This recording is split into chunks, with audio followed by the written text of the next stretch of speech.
Going on, everybody? So I got a question from Brown Mocha on YouTube, and she does product reviews on certain fragrances and beauty products, and she also does astrology videos. So if you guys are interested in that, go ahead and check her out. We'll be doing a collaboration later on down the line, but as of this video, she had a question for me pertaining to spiritual protection. So what I'm going to do is I'm going to go ahead and roll the clip. It's about a 8 to 9 minute video.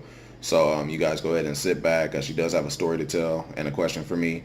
I'll go ahead and answer that question as soon as the video is done playing. So yeah, let's go ahead and roll that clip. So my question to you, Devin, is how do you protect yourself from being spiritually attacked? The reason why I asked this question is because I went through being spiritually attacked 2 times in my life, at least 2 times that I know about. And it wasn't something I was knowledgeable on, knowing how to protect, knowing how to fight, or even what to do. The first time I was spiritually attacked, I was in Los Angeles Job Corps. I already made a video on it, and I talked about some of the experiences that I went through. It's called Ghost Story at Los Angeles Job Corps. But I was at this school. I got a new roommate. She was into witchcraft, and I became curious in it. Not like because she could read my palm and read my future. So, I partook in letting her read my hand and read my future. At the time, I didn't know if I believed in ghosts or not, but I knew of them, but I didn't take it really serious. So yeah, I pretty much let her read my hand and stuff like that. And later down the line, I found out that she did put something on me, like she sent some sort of spirit my way to mess with me. But before I get there, some of the things that I went through was I used to hear voices in my head, like something talking to me, and I was always frustrated, sad, and angry. I remember there was a time where I seen something levitate. I know how to knit. So I saw my yarn and my metal little knitter thing up in the air. And pretty much what happened there was I got out of school early and I went straight to my dorm room.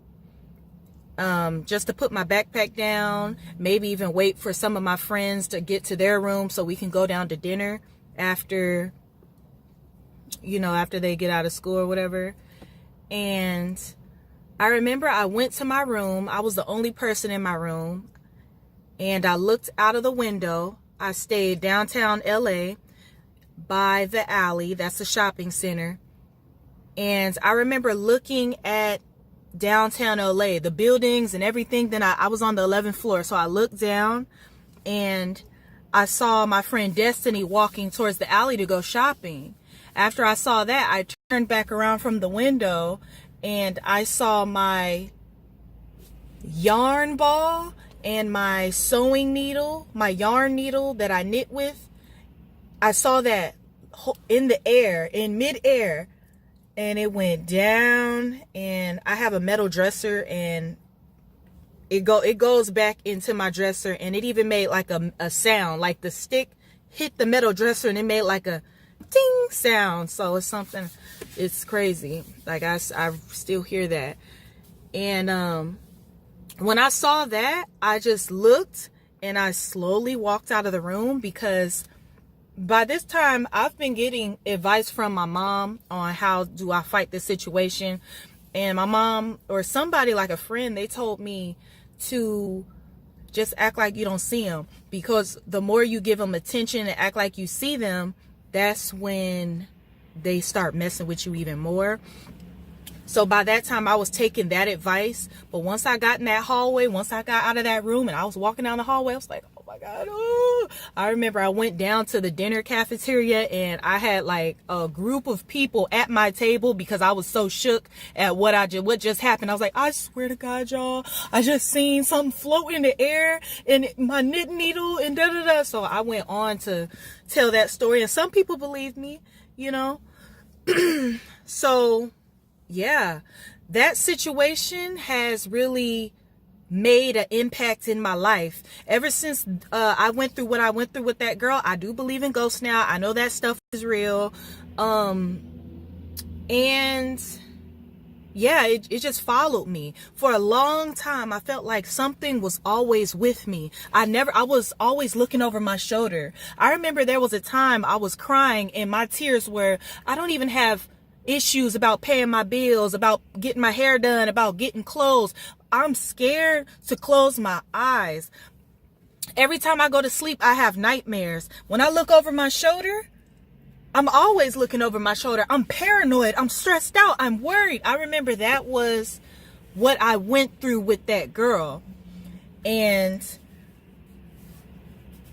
you know, I remember I always went back like, how did this happen? How did I get there? What could I have done to protect myself? And pretty much moral of that story is I just wound up praying a lot and just really, you know, reading my Bible and stuff like that and so on and so forth. And through time, it did go away. Like after years, I stopped feeling like something was following me. Maybe after 2 years, years, I stopped feeling like I was being watched and followed all the time. I'm just getting over it. Not just getting over it, but it's been like 5-6 years since that kind of situation. So that was one time somebody did something to me. And let me tell you how I figured out how she did something to me. Years later, maybe about 3 years ago or whatever, I took birth control, and birth control makes you nauseous. And I had did something with somebody, and so I hit her up on Facebook, and because I seen her in my people you may know or suggested friends. So I was like, oh my gosh, I know she would know, because I really wanted to know the answer. I wasn't sure if I was pregnant or not, and I really, really wanted to know. I was like maybe 2 weeks in, and a pregnancy test doesn't tell you, when you're like that early. But I was nauseous as hell. So I hit her up on Facebook through Messenger, and I was like, hey, and do you see any kind of pregnancy or anything? And she was like, why are you hitting me up? Didn't you have beef with Kathy? I was like, no, but I did have a lot of enemies in Job Corps at the time. And I was like, no, I ain't had no beef with Kathy, which I don't know. I don't think I did, maybe with one of Kathy's friends, but not with Kathy. So yeah, she hit me up on that type of energy. And I was just like, she ended up telling me no, she doesn't see any kind of pregnancy or whatever. And later I found out that I was just, going through symptoms of pregnancy, of like birth control, whatever. But that, for me, that was enough confirmation for me to know that this girl, because I know that she's experienced in this kind of stuff. So that was enough confirmation for me to know that she put something on me. So that's where I get that from. Regardless, I was spiritually attacked, either way. So yeah, how could I have protected myself from that stuff from the beginning? Another time I was spiritually attacked, I made a video about this one. It's called He Put a Love Attraction Spell on Me. And the reason why I came up with that is going through the first situation that I went through with the girl. I know of this stuff already. So this guy thought he can run game on me and thought he could just get somebody and they wouldn't have no clue on what happened to him. Because I have experienced previous situations, something like this in the beginning, I caught on to what he was doing, what he was doing. And at first I was hesitant to see a tarot reader because I knew in my heart I already knew that's what he did, but I only saw a tarot reader just to confirm of something I already knew was true. But yeah, I have people walking past my car window now, but that does answer the question. Not answer the question. So my question to you is, how do you spiritually protect yourself? So yeah. That, excuse me, that's our story, and that's our question to me. So let's go ahead and get into it. Now, first, I want to go ahead and give my little disclaimer. I'm going to be doing this a lot more often in my spiritual videos. I'm not on here with the premise of being a spiritual prophet, a spiritual guru, teacher, or anything of that nature. So I'm going based off of my personal experience. So if my way doesn't rock with anybody, you know what I'm saying? There's always a different way to look at things. There's thousands of different ways to look at things, you know, religiously and spiritually. So, you know, if my way doesn't necessarily resonate, there's more ways out there. But with that being said, let me go ahead and continue continue with the video. Now, in the case of spiritual protection, there's two ways to go about it. There's practical ways and there's not so practical ways, right? Now I'm gonna go over the practical ways first. Now there's obvious things that we can do as far as spiritual protection, and one thing that I would say is to use a certain level of discernment when you are dealing with anybody. Now the reason that's going to help you in the future is because sometimes we can overlook things because we want to know, like, you know, hey, what is this person about? Or, you know, for example, if you get a bad vibe about somebody, or something feels kind of off, or something feels kind of weird about somebody, but we don't necessarily go off of that gut feeling. We just kind of give them a chance, or we kind of, you know, just try to look for the good in them instead of going based off of our first gut. And later on down the line, that can low-key hinder us. So what I would say is use a level of discernment and actually give yourself more time to analyze and to really scope out a person, really feel their spirit out, see what their personality is about, see just kind of like their character before you actually let somebody in. Because once you let somebody in, you're letting them into your energetic field. So for me, that's when you let somebody in, they have more control over, you know, how you react to things, how you respond to things. Like in your case, when you were, like when you spoke to the girl that was doing witchcraft, you know, she later on down the line, that kind of struck you when she responded the way she did. That kind of struck you like, what the hell? And you know, that kind of put a little bit of worry and fear in your field. You know what I mean? And had you you know, really scoped her out and seen that she acts this way with others, you know, you would have known, like, I'm not really with that. So definitely use a level of discernment and give yourself more time before you just let anybody in, because one thing that you got to understand is this: you as a being, you are comprised of spirit. I know that you said that you were spiritually attacked. So you are comprised of spirit. You are comprised of soul. So the very things that were attacking you, what you got to understand is that you are comprised of. You're not a physical body. You're not just a physical being. You are a spiritual being. You know, however you want to look at it, a soulful, spiritual, energetic, however you want to label that piece of us that's intangible. You're made up of that, and this physical body is just like the vessel. This is just your car, you know what I mean, so to speak. So in that regard, you got to understand that your main essence, it has the same properties as that was sent after you. Now you can choose to be an easy target, or you can choose to be a tough one. Now, so I'm gonna get into my practical way number 2 is to strengthen your own spirit. Now there's a couple of ways to do this, some that are practical, some that are not so practical. Now when it comes to strengthening your spirit, I'm gonna go based off of what I do. Now me personally, meditation will be a key component in that. When I meditate, I'm able to clear my mind, calm down. As you guys gonna have to excuse my son in the background, so he's kind of fussy. But I clear my mind and I get in tune with myself. Getting in tune with yourself is one of the best things that you can do to strengthen your spirit, because more often than not, when you meditate, it's going to keep you out of a chaotic state. It's always going to keep you out of that state where your mind is constantly in worry, your mind is constantly in fear, your mind is constantly in anger and frustration.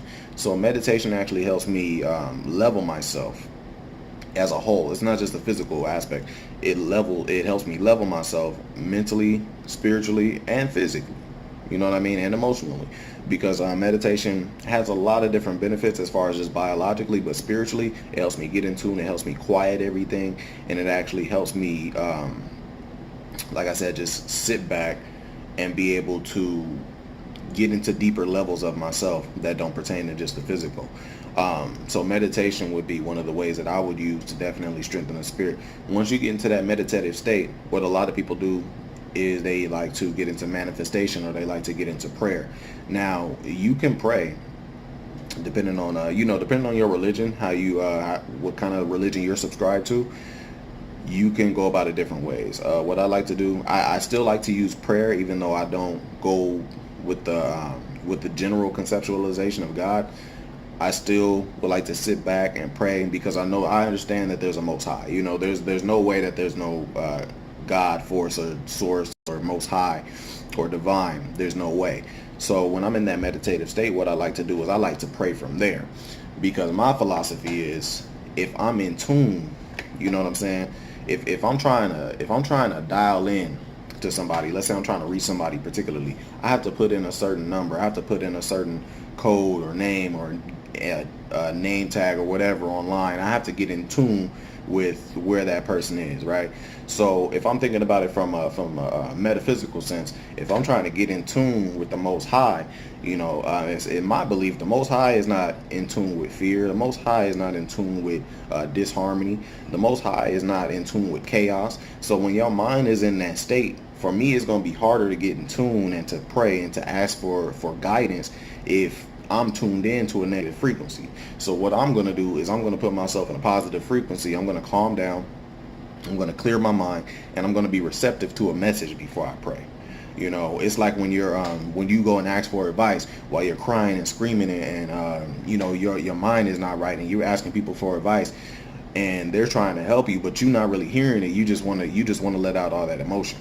So think about it in the same way, but from a metaphysical sense. If you are always coming to, let's say, some people believe that they're talking to guardian angels, some people believe that they're talking to God, some people believe that they're talking to spirit guides. If you're always going to them with chaos, eventually it's going to be harder to tune in. You're going to be more receptive to a message if you're clear-minded. So really sit back, calm down, you know what I'm saying, really relax your mind, your body, and your spirit, and actually be able to be receptive to those messages when you're asking for guidance, when you're asking for prayer. Ask for protection. Pray for protection. And if you're more leaning toward the side of manifestation, manifest it for yourself. See yourself safe. You know what I'm saying? Bring that into fruition. Bring that into your own energetic field. You know what I'm saying? Feel as if you're already protected. You know what I mean? And understand that, like I said before, you are there's a spiritual component to you. You know what I'm saying? That's more prevalent than you think. So strengthen your spirit. But quiet your mind, quiet your spirit, get in tune with your spirit, and allow yourself to be receptive to the Most High, because that's going to be the easiest way for you to do it, at least in my view. Once you get in tune with yourself, you are able to more easily communicate with beings of the same frequency. So don't always be in chaos, don't always be in fear. I've been spiritually attacked as well, and people think I'm crazy when I say it, but I've been spiritually attacked as well.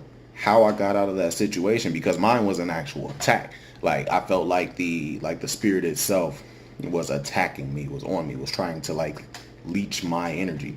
And some people still don't believe it to this day, but it is what it is.